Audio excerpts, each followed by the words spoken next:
गांव में जाके अपन सास ससुर के सेवा कर लूटे बने, फिर तो शहर के रेवा टेवा खान पान पहने ही ओढ़ई मोला नहीं ओढ़ाए। मैं गांव के बैसाखी नो, गांव के बैसाखी बन के रहूं। जावा तो गांव रह दे शहर में। रुक जा बैसाखी, रुक जाओ। आज ते मोर आखिन खोल देस बैसाखी। महू ए शहर के रेवा टेवा माँ यहाँ के चौका चौंद में भुला के रहूं बैसाखी। आज ते मोर आखी खोल दे। चल बैसाखी, महू तोर साथ गांव जाऊं। जाऊं पक्का ना? हाँ। देख जी, तुहरे असर मन देख सुन के ना गांव के मन के मन गलो अपन अपन घर दौरी ला छोड़ के शहर को जाते काम खोजे पर। हाँ, शहर में जाके का होते? गली गली सड़के सड़क भीख मंगा बरोबर काम के भीख मांगते। तेकाले सुंदर तो हमारे गांव बने हैं जी, हमरा सम्मान के साथ चटनी पासित मिलते। फिर कौन जनी काय हो गई मल्ला जो गांव ला उजाड़ के सहला सवारी कोशिश करते।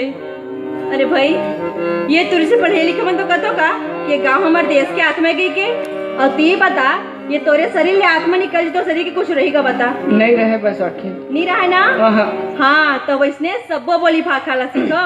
फिर अपन महातारी के भाखाला जन बिसराओ, हमार छत्तीसगढ़ महातारी के। जाबे ना? जाऊं बैसाखी। पक्का? पक्का जाऊं। देख ले, ये गेरिस ना तिल कहा तो ये का है लाल भाजी, कांदा भाजी, चौलाई भाजी। ये भाजी नहीं खाओ का देगा बकारा दूं मैं। हाँ, सुखसा भाजी घलो चल जाई बैसाखी। खाबे ना? खा लूं। और सुन, गांव में कोनो तिहार परे नहीं करा तो जानतास? अटसा रोटी, फरा रोटी, खुरमी रोटी। तो तोर बार काय रोटी? जुखंग आकर भी चली। अच्छा एक बात बता, हमन गांव जाएंगे तो सबसे पहले कौन मिली? गांव जाएंगे तो सबले पहले हमारे संगी साथी मिली। हाँ, तो वो मला मिल के कही देबे का सिखा दे सो गुड्डा नून। यहाँ बोली भाखाला नीचे छोड़ के जाबो। हाँ। और गांव जाबो बैसाखी। हाँ। गांव में हमारे संगी साथी मिली तो ला का बोलबो?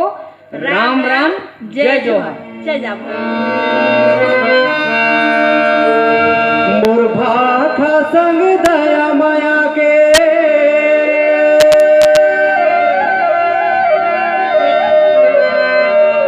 मोर भाखा संग दया माया के।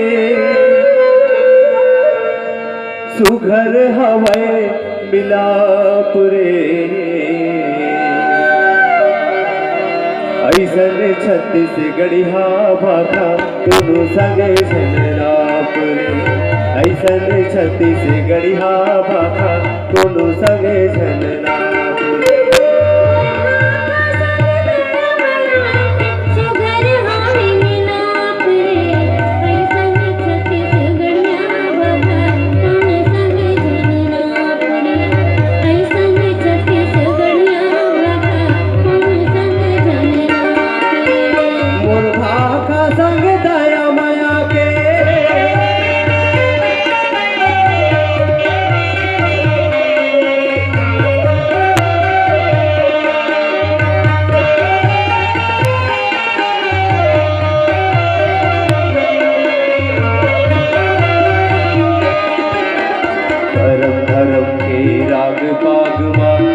कथा कहानी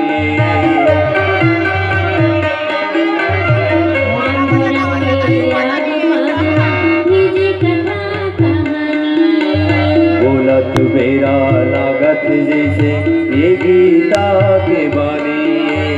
बोलत मेरा लागत जैसे ये गीता के बानी। गावै गाँव हर जन्म दे भैया, गावै गाँव